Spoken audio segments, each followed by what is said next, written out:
दोस्तों, आप हमारे आल्हा उदल की संपूर्ण जीवन गाथा की कहानी देख रहे हैं। आज हम आपको इसी कहानी में बताएंगे सुनवा हरण यानी मछला हरण। कभी कभी बड़े भी बच्चों की तरह हट कर लेते हैं। रानी सुनवा ने जिद ही पकड़ ली कि कन्नौज के बाग लखेरा में ही झूला जाना है। सास ससुर व और पति के मना करने पर भी नहीं मानी। सासू दिवला ने उदल से कहा, परंतु वह अपने इंदल के अपहरण से ही भारी परेशान हुआ था, अतः वह भी तैयार नहीं हुआ। तलहन सैयद आला के पिता के साथी थे।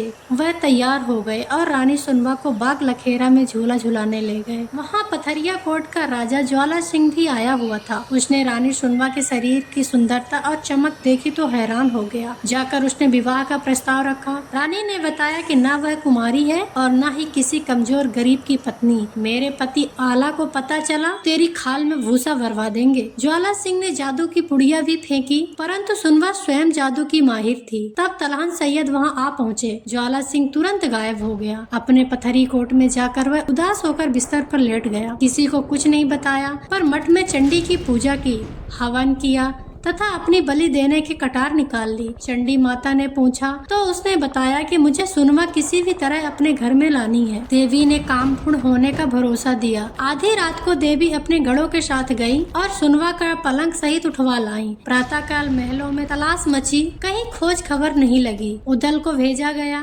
6 महीने तक उसने भी सब उपाय किए, परंतु कहीं पता नहीं चला। उधर रानी की जब आँख खुली तो वह अपने आप को अनजान जगह में पाकर दुखी हुई। तभी ज्वाला सिंह की बेटी सुआ पंखिनी जल का लोटा लेकर आई। सुनवा को समझाने लगी, आप बिल्कुल चिंता ना करें। जैसे आला महोबे वाले वैसे ही ज्वाला सिंह पथरिया कोट वाले। रानी सुनवा ने उसे डांट कर भगा दिया और कहा, मैं तुझे ही अपने बेटे के लिए ब्याह कर ले जाऊंगी। ज्वाला सिंह रानी सुनवा के पास आए तो रानी ने खूब खरी खोटी सुनाई। फिर कहा कि 7 महीने तक मेरा तुम्हारा नाता भाई बहन का रहेगा। अगर 7 मास तक मैं आजाद नहीं हो सकी तो मैं तुम्हें स्वामी स्वीकार कर लूंगी। राजा को लगा पता लगने का या आजाद होने का तो सवाल ही नहीं उठता, अतः शर्त मान ली। इधर सुनवा की वांदी ने उदल को सलाह दी कि रानी के पास 4 गिद्धनी रहती थी, उनको भेजकर ही खोजा जा सकता है। गिद्धनियाँ चारों दिशाओं में भेज दी गई। एक गिद्धनी की दृष्टि में रानी आ गई और उसने आला को जाकर सारी कहानी बताई, कैसे देवी उसे उठाकर ले गई। परंतु आला ने कहा, चलो ठीक ही हुआ, मेरी ओर से रानी मर चुकी है,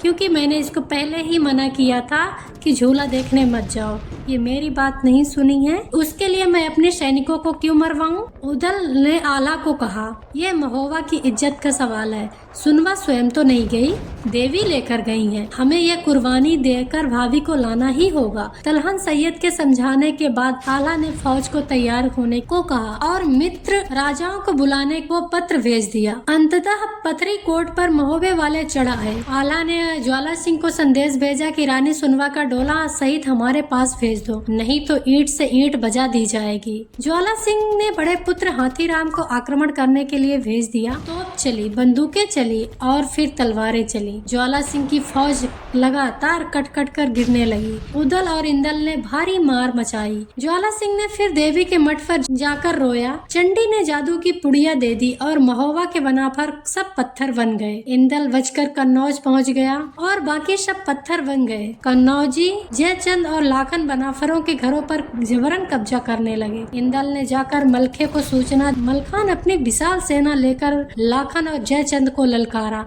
दोनों ने मलखान का लोहा माना। मलखे फिर अमर गुरु के पास गया।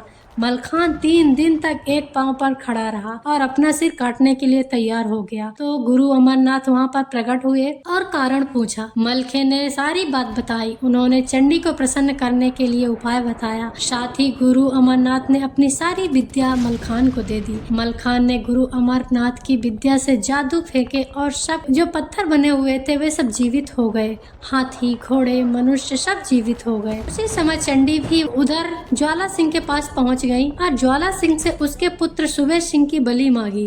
राजा ने कहा, माते 100-200 बकरे, घोड़े, हाथी की बलि ले लो, परंतु पुत्र की बलि नहीं दे सकूंगा। चंडी कुपित हो गयी और चली गयी। मलखान ने चंडी को स्मरण किया, तपस्या किया। चंडी बोली, ज्वाला सिंह ने वादा करके भेंट नहीं दी, अब मैं पहले भेंट लूंगी तभी कार्य करूंगी। इंदल ने कहा कि आप मेरा भेंट ले लो। इंदल तुरंत ही तैयार हो गया और चंडी देवी ने इंदल का भेंट स्वीकार कर लिया। इंदल तुरंत ही तैयार हो गया। इसे उसने अपना सौभाग्य माना कि हमारे परिवार तथा राज्य के लिए उसकी भेंट देवी ने स्वीकार की है। इंदल पूजा करके भेंट देने के लिए तलवार निकाल कर खड़ा हो गया। ज्यों ही तलवार चलाई, माता ने हाथ पकड़ लिया और कार्य सिद्ध होने का वरदान दिया। मलखान ने ज्वाला सिंह को पत्र लिखा, अब भी युद्ध करना चाहो तो मैदान में आ जाओ। ज्वाला सिंह की फौज एक बार फिर युद्ध करने आ गई। दोनों बेटों सहित ज्वाला सिंह रण में भिड़ गए। उसके सब सैनिक खप गए। चाचा तलहन सैयद, आला, उदल, ढेवा, इंदल सब मलखान के साथ खड़े दिखाई दिए। ज्वाला सिंह की सेना भाग खड़ी हुई। तब राजा ज्वाला सिंह ने हाथ जोड़कर क्षमा याचना की, माना कि वनाफरों का कोई मुकाबला नहीं कर सकता। राजा और उनके दोनों बेटे हाथी राम और सुबेद सिंह को कैद से मुक्त कर दिया। एक डोला सुनवा का तथा दूसरा अपनी पुत्री सुआ पंखिनी का आला को सौंप दिया। महोवे जाकर इंदल का और सुआ पंखिनी का विधिवत विवाह किया गया। तो दोस्तों, सुनवा अर्थात मछला हरण की कहानी, आगे की कहानी हम बताएंगे अगले एपिसोड में। अगर वीडियो पसंद आया है तो प्लीज लाइक करें। चैनल को सब्सक्राइब नहीं किया है तो सब्सक्राइब कर लें और कमेंट में बताएं कि ये कहानी आपको कैसी लगी। तब तक के लिए नमस्कार। Thank you for watching. जय हिंद, जय भारत।